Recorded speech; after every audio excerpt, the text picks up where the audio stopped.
2010 में एक बंदे ने 4,700 करोड़ का 2 पिज्जा खरीदा था। कुछ लोग तो चौंक गए होंगे इस बात को सुनकर और कुछ लोगों को तो ये कहानी पहले से ही पता होगी। जी हाँ, तब बिटकॉइन और अदर क्रिप्टो करेंसीज के ट्रांजैक्शन बिल्कुल भी नहीं होता था।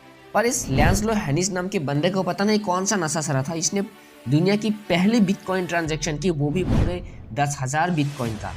और खरीदा क्या? 2 पिज्जा। और आज उन बिटकॉइंस का कीमत लगभग 4,700 करोड़ या फिर उससे भी ज़्यादा होगा। किसी के पास कोई इन्फॉर्मेशन नहीं है, किसी के पास कोई प्रूफ नहीं है कि ये बिटकॉइन आखिर बनाया किसने। पर आज हम डिस्कस करेंगे कि ये क्रिप्टो आखिर काम कैसे करता है, क्या हो सकता है इस क्रिप्टो का फ्यूचर, हिस्ट्री से आज तक ये करेंसी सिस्टम किस तरह से चेंज हुआ है और ये बिटकॉइन की आखिर ज़रूरत ही क्यों पड़ी। पहले थोड़ा सा जान लेते हैं। जब से मानव सभ्यता का विकास हुआ है तब से लोगों के बीच एक्सचेंज प्रैक्टिस चलते थे। मतलब लोग अदरक के बदले नींबू लेते थे और चावल के बदले मिर्ची। लेकिन जब इस एक्सचेंज मेथड से लोगों को दिक्कतें आने लगी तो गोल्ड और सिल्वर को एज ए करेंसी इस्तेमाल किया जाने लगा। लेकिन गोल्ड और सिल्वर की सप्लाई बहुत लिमिटेड थी, जिसकी वजह से एक नया करेंसी का विकास हुआ जिसको आज हम सब पैसा बोलते हैं। लेकिन प्रॉब्लम सॉल्व अभी भी नहीं हुई। पहले एक देश के पास जितना एसेट्स होता था वो उतना ही नोट प्रिंट कर सकता था। मतलब हर एक करेंसी के पीछे एक रियल एसेट जैसे गोल्ड, सिल्वर, लैंड एटसेट्रा का वैल्यू जुड़ा हुआ था। लेकिन आजकल गवर्नमेंट अपनी मनमर्जी पैसा छाप रहा है, जिससे करेंसी का वैल्यू गिरता है और महंगाई बढ़ती है। लेकिन हम कुछ नहीं कर सकते क्योंकि ये एक सेंट्रलाइज्ड करेंसी है जिसका पूरा कंट्रोल गवर्नमेंट के हाथ में है। गवर्नमेंट अगर चाहे तो फिर से आपकी 2000 की नोट का वैल्यू 0 कर सकता है। इस फिजिकल करेंसी के साथ एक प्रॉब्लम यह भी है कि हर देश में ये नहीं चलेगा और हर देश में इस रुपए की वैल्यू भी अलग अलग होगी। तो इस प्रॉब्लम का समाधान करता है crypto currency. Crypto decentralised digital currency है। डिसेंट्रलाइज्ड यानी कि कोई एक अथॉरिटी इसको कंट्रोल या मैनिपुलेट नहीं कर सकता।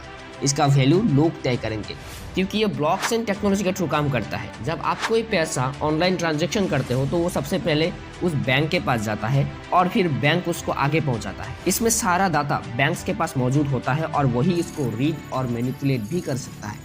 लेकिन जब बात आती है ब्लॉकचेन की, यहाँ कोई बैंक या गवर्नमेंट नहीं होता है। आप बिटकॉइन बेचते हो और वो बहुत सारे कंप्यूटर्स के थ्रू होकर सामने वाले व्यक्ति तक पहुंचता है। उन कंप्यूटर्स को हम माइनिंग कंप्यूटर्स कहते हैं या फिर उसे सर्वर भी कह सकते हैं।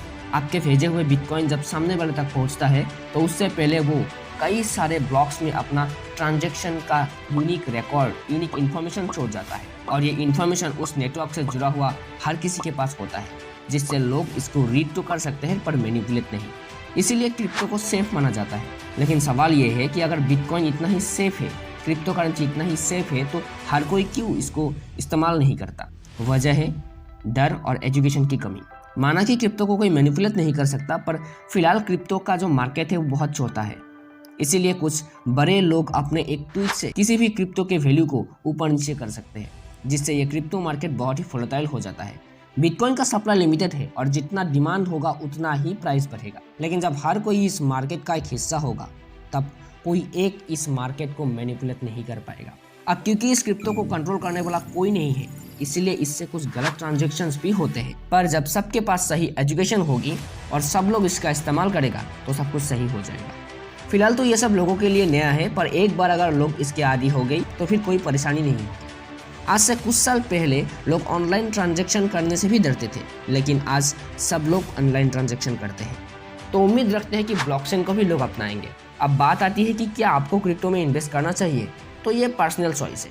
हर सेकंड हमारी करेंसी की वैल्यू गिरती रहती है और उसी को बचाने के लिए हम gold, silver, land, stock etcetera में इन्वेस्ट करते हैं। अब ये क्रिप्टो मार्केट काफ़ी वोलेटाइल है, इसमें रिस्क तो है पर रिवार्ड भी है। तो this is your personal choice to invest और नॉट। लेकिन हाँ, हर इन्वेस्टमेंट से पहले उसके बारे में पूरा स्टडी करना बहुत जरूरी होता है। तो जिस भी क्रिप्टो में आप इन्वेस्ट करना चाहते हैं, सबसे पहले उसके बारे में पूरा जानकारी ले लीजिए, उसके हिस्ट्री को चेक कीजिए, फिर इन्वेस्ट कीजिए।